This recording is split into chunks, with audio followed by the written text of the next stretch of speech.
Hey there, it's Brian Gormley with another edition of Where in Greater DC. We are a little above the road today, so it's a little noisy. I'm going to have to shout a little bit, but that's okay. Everyone's used to these strange places where we film each week.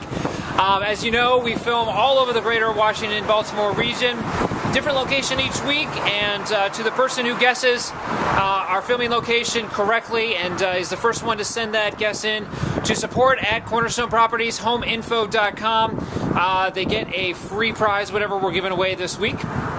And in the meantime, if you listen in, you get some free tips and tricks on short sales, real estate generally, economics, etc., etc. So hopefully this has been beneficial to you and a lot of fun for us as well. As you all know, we negotiate short sales for homeowners and for other agents alike for free. So check us out, capitalshortsale.com. Feel free to get in touch with us if you're a real estate professional. Of course, if you're a homeowner, we'd be happy to handle that end of it to the marketing end.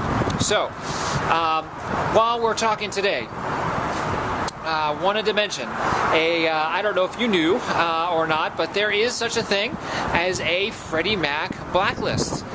Do you know if you're on it?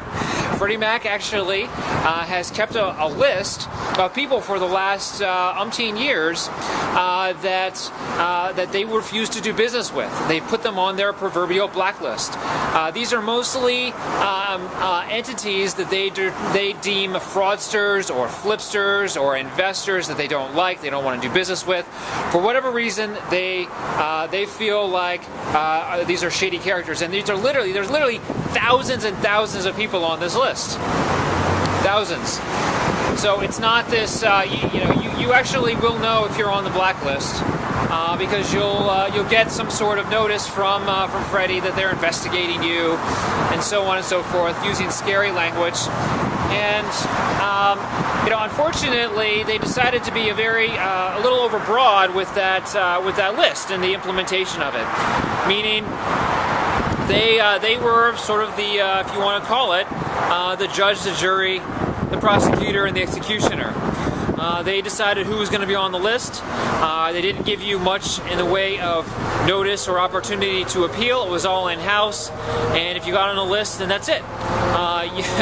You were a bad boy. And again, this is primarily for people who were trying to flip short sales, or even title companies who they just don't like. They think are basically keeping money away from what is, in their view, rightfully theirs. So it's kind of silly. Sometimes they'll even refer these folks over to local authorities, state AGs, or other federal or governmental entities. Most of the time, I think it's just we refuse to do business with you in the future. So it's pretty silly, and obviously, if you're on the list, it's not fun because that limits your ability to do real estate. And of course, they know that. So recently, and this is good news, is where we're headed with it, is FHFA is the conservator who oversees Freddie and Fannie now, as many people know. It's a government-appointed conservator. Freddie and Fannie are bust.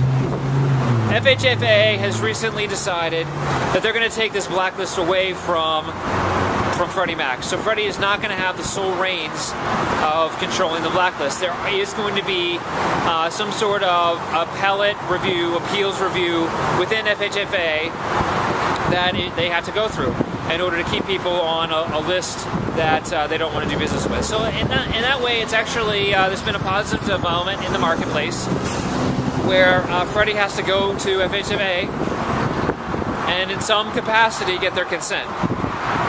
So call it a good thing. I guess that's an improvement over where it was before, especially if you're an investor.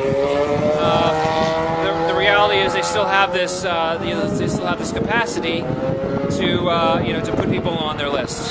So anyway, thought it would be a useful tidbit of information to know that maybe you could get off the list if you're you've been put on it, and you feel like unjustifiably so.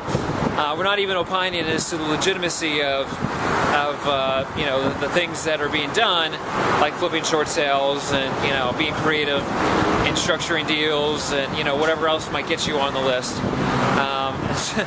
As to whether that really is fraudulent or whether that really is something that should be shoddy or should be considered inappropriate.